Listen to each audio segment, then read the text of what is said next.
Hello hello. देखिए, आज हम लोग अपने जीवन के प्रत्येक दिनों में उपयोग होने वाले कुछ ऐसे सेंटेंस देखेंगे जिसका हमें प्रत्येक दिन लगभग उपयोग कर ही लेते हैं। जैसे कि आपको हिंदी में हम कहें क्या करूं, इसको आप इंग्लिश में कैसे कहेंगे, कब जाऊं, ऐसे लोग बोलते हैं, किससे मिलूं, लेकिन क्यों। इस प्रकार के सेंटेंस आप अपने लाइफ में लगभग प्रत्येक दिन हम लोग प्रयोग करते हैं।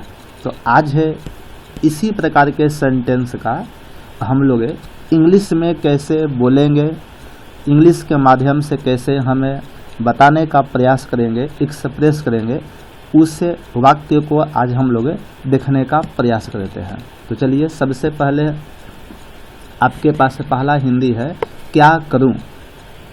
क्या करूं जिसे आप इंग्लिश में कह सकते हैं व्हाट टू डू। इंग्लिश में क्या कह सकते हैं, व्हाट टू डू।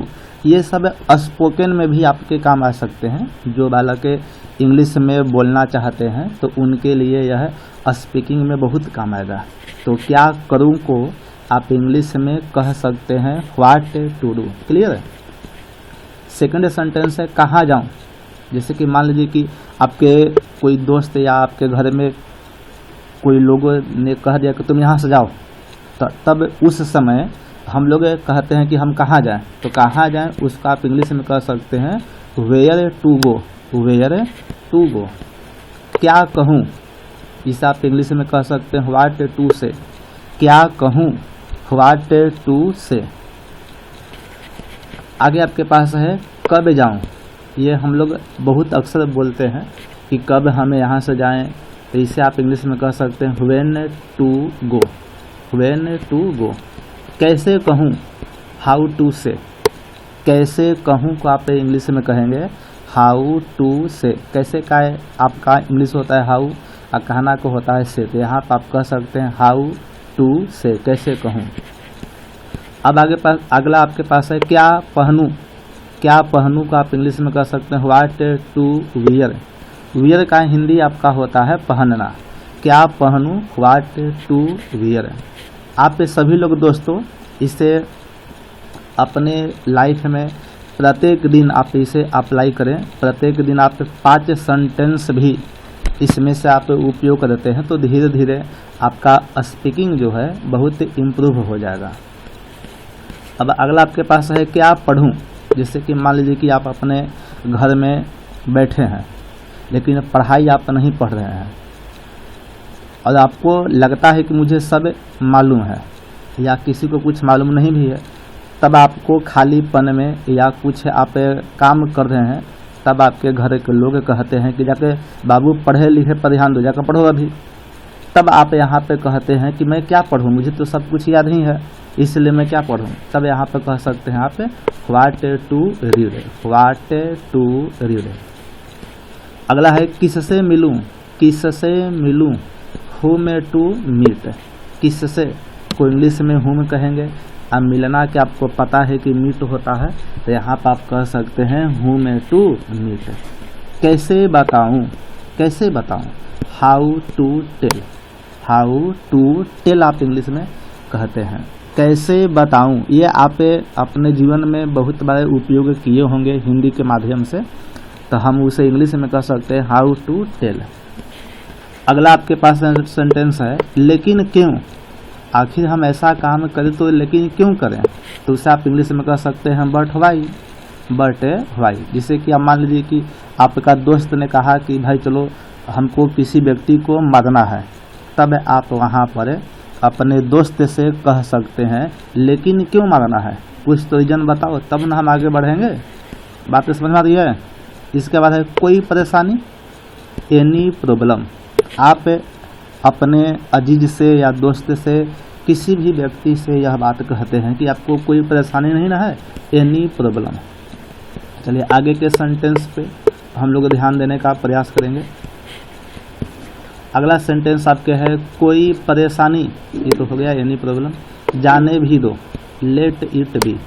जाने भी दो मतलब कि कोई आपका मान लीजिए कि बातें किसी व्यक्ति ने बढ़ा दिया और आप उस बात को काटना चाहते हैं तो आप कह सकते हैं जाने भी दो, अब काम खत्म करो, लेट इट बी। आगे आपके पास है चुप रहो। ये तो बहुत फेमस वर्ड है, सभी लोग इसका इस्तेमाल करते हैं। तो चुप रहो को आप इंग्लिश में कह सकते हैं कीप साइलेंट। क्या कह सकते हैं? Keep silent.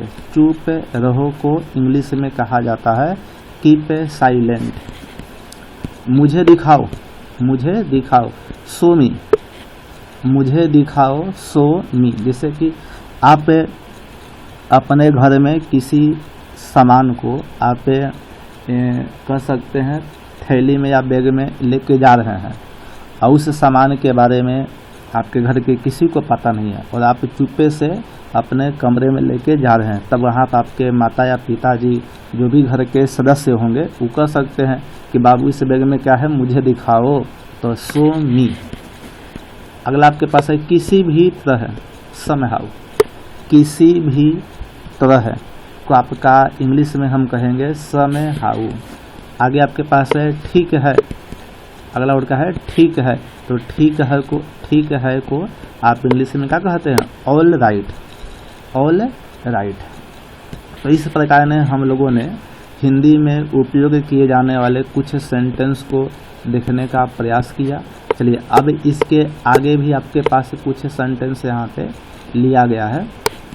जो भी नए बालक इस चैनल को अभी देख रहे होंगे, कृपया आप इस चैनल को सब्सक्राइब करें, बेल आइकन को क्लिक करें ताकि आगे आने वाले वीडियो आप लोगों को मिलता रहे।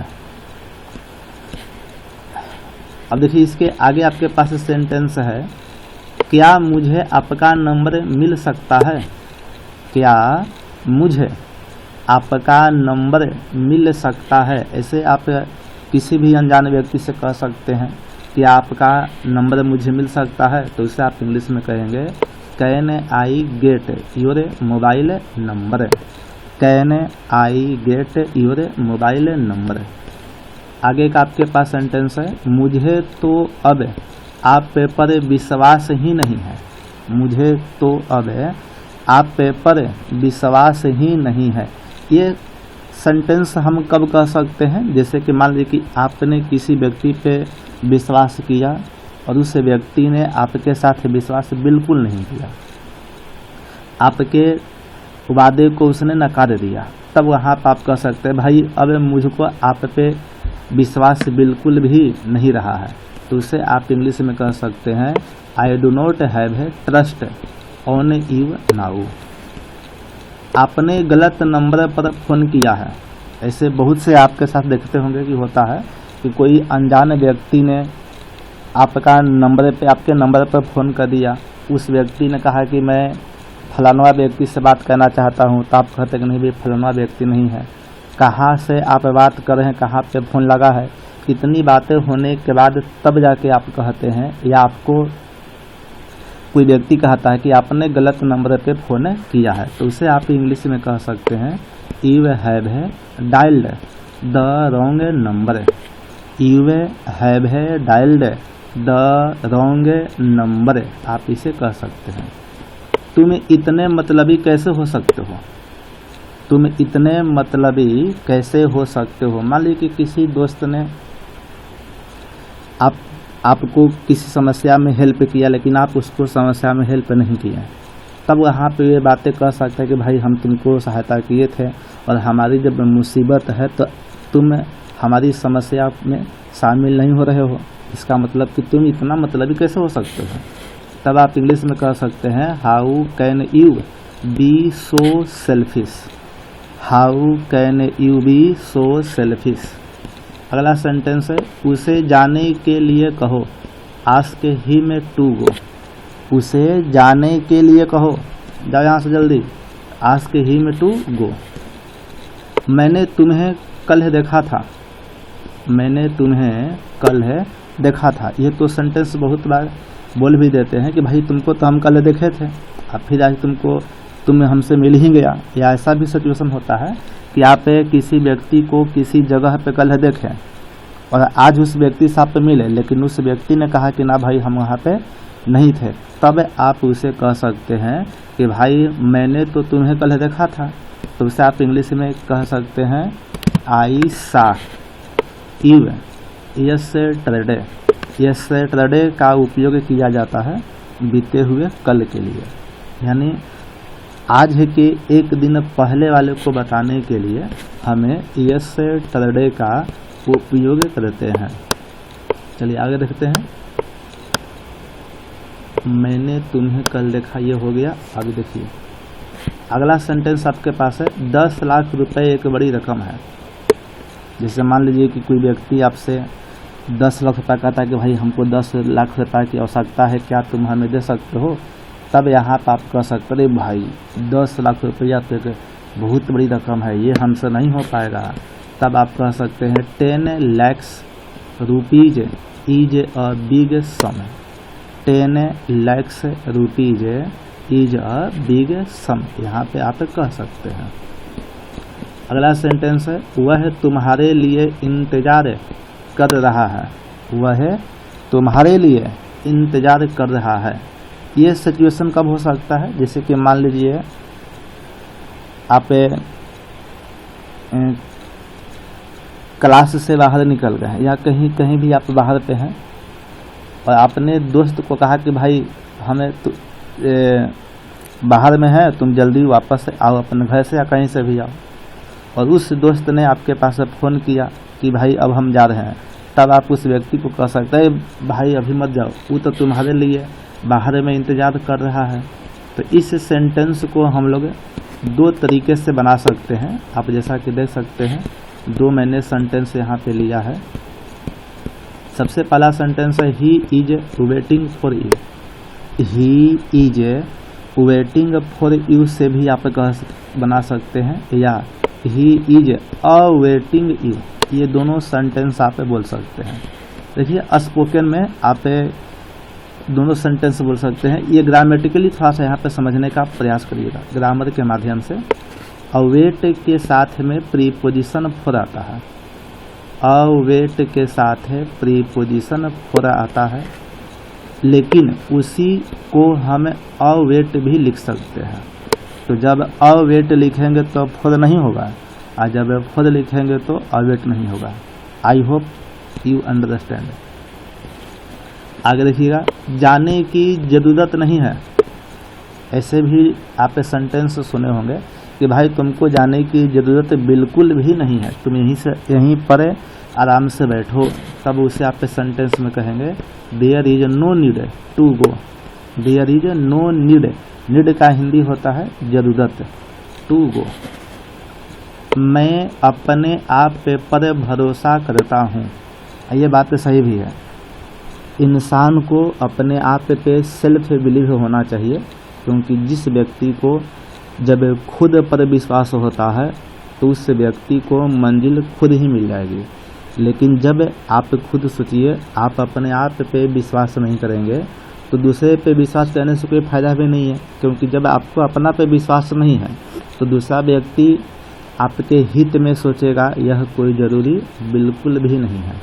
तो आप इस सेंटेंस को इंग्लिश में कह सकते हैं I believe in my self. I believe in my self. अब आज के स्पोकन क्लास का सबसे अंतिम आपके पास सेंटेंस लिखा गया है, वह बड़ा पत्थर दिल इंसान है। वह बड़ा पत्थर दिल इंसान है, मतलब कि उसके पास कोई मासूमियत है ही नहीं, ना कोई इंसानियत है। तब वहाँ पे लोग कह सकते हैं कि भाई वह बड़ा पत्थर दिल इंसान है। तब आप इंग्लिश में कह सकते हैं he is a hard hearted person. He is a hard hearted person. तो इस प्रकार से आज के क्लास में हम लोगों ने स्पोकन वाले सेंटेंस का इस्तेमाल किया और इसे देखने का प्रयास भी किया। आप सभी लोग इन सारे सेंटेंस को प्रत्येक दिन कुछ कुछ इस सेंटेंस में से आप बोलेंगे तो आपको डेफिनेटली ही इंग्लिश बोलने का तरीका आपको अच्छा लगेगा और आप इंग्लिश में स्पोकन बोल सकते हैं। इंग्लिश में आप लोगों से कुछ कुछ बातें कर भी सकते हैं, लेकिन शुरुआत हमें छोटे छोटे से ही करना पड़ेगा। तो इन सारे सेंटेंस को मैंने जो लिया है, जो कि आपके प्रत्येक जीवन में हर दिन आप देखते होंगे कि इसका इस्तेमाल होता है। तो इसमें से आज है आपने 5 उपयोग किया, कल भी 5 उपयोग करेंगे, परसों 5 उपयोग करेंगे। तो इस प्रकार से धीरे धीरे आपका काम हो जाएगा। चलिए, तो आई होप आप सभी लोगों समझ लिए होंगे। जो भी बालक के चैनल को सब्सक्राइब नहीं किए होंगे, आप सभी लोग सब्सक्राइब कर लें तथा अधिक से अधिक बालकों के पास शेयर करें। चलिए, जय हिंद, जय भारत।